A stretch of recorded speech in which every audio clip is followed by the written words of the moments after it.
Assalamualaikum warahmatullahi wabarakatuh. Perkenalkan, saya Marsyana Andini dengan NIM C0D022035. Baiklah, di sini saya akan menjelaskan sedikit materi saya tentang teknik presentasi, alat dan media presentasi. Yang pertama itu pengertian presentasi.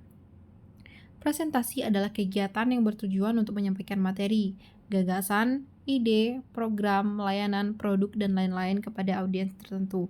Di dalam KBBI, Kamus Besar Bahasa Indonesia, presentasi merupakan proses untuk memperkenalkan, menyajikan, dan mengemukakan suatu hal dalam bentuk diskusi ataupun forum, sehingga bisa dikatakan bahwa presentasi adalah salah satu bentuk kegiatan komunikasi publik atau berbicara di hadapan publik. Tujuannya adalah untuk menyampaikan berbagai informasi pada publik. Presentasi adalah suatu kegiatan sehingga orang yang menyampaikan materi tersebut disebut sebagai presentator, sementara yang menyimak disebut dengan audiens. Kemudian tujuan presentasi. Yang pertama itu menyampaikan materi. Secara umum, presentasi digunakan untuk menyampaikan materi ataupun informasi. Presentasi ini sering dilakukan apabila terdapat materi yang perlu disampaikan. Yang kedua, merumuskan ide. Selanjutnya adalah untuk menyampaikan ide atau gagasan, di mana biasanya presentasi biasa dilakukan saat sekelompok orang melakukan brainstorming. Misalnya apabila dalam suatu divisi sedang memiliki proyek untuk pembangunan konstruksi perumahan. Kemudian divisi tersebut dituntut untuk mempresentasikannya. Yang ketiga, meyakinkan audiens.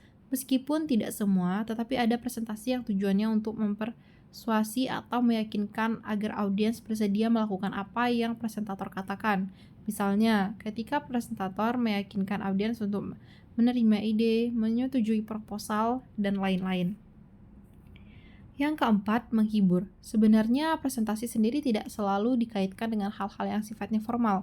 Terdapat pula presentasi yang bertujuan untuk menghibur audiens. Presentasi semacam ini bisa dijumpai dalam acara komedi di mana presentator menyampaikan cerita tertentu yang dibalut komedi agar audiens tertawa. Yang kelima, menginspirasi dan memotivasi. Berikutnya, tujuan presentasi juga bisa untuk menginspirasi dan memotivasi audiens. Dalam presentasi semacam ini, biasanya presentator akan menyampaikan suatu hal dengan semangat. Tujuannya adalah agar audiens bisa terinspirasi untuk melakukan sesuatu yang sudah disampaikan. Yang keenam, promosi. Selanjutnya, presentasi juga bisa ditunjukkan untuk melakukan promosi. Biasanya di sini marketing akan mempromosikan produk atau layanan pada audiens target pasar. Misalnya, demo memasak di acara arisan untuk melakukan promosi alat-alat untuk memasak. Kemudian, struktur presentasi. Struktur presentasi yang umum terdiri dari pembukaan, isi, dan penutup. Namun, struktur presentasi dapat bervariasi tergantung pada tujuan, jenis presentasi, dan audiens. Berikut adalah beberapa hal yang perlu diperhatikan dalam menyusun struktur presentasi. Yang pertama itu pembukaan. Bagian terpenting yang harus diperhatikan karena di sini Anda harus menarik perhatian audiens. Pembukaan biasanya memakan waktu 10-15% dari keseluruhan waktu presentasi. Yang kedua, isi. Bagian yang berisi pokok materi yang akan disampaikan, serta poin pendukung yang akan membantu audiens memahami poin utama. Kemudian, kesimpulan. Bagian yang berisi rangkuman poin-poin yang sudah disampaikan, serta penutup yang memberikan kesan kepada audiens. Kesimpulan juga biasanya memakan waktu 10-15% dari keseluruhan waktu presentasi. Kemudian, alat dan media presentasi. Alat dan media yang bisa digunakan untuk presentasi antara lain.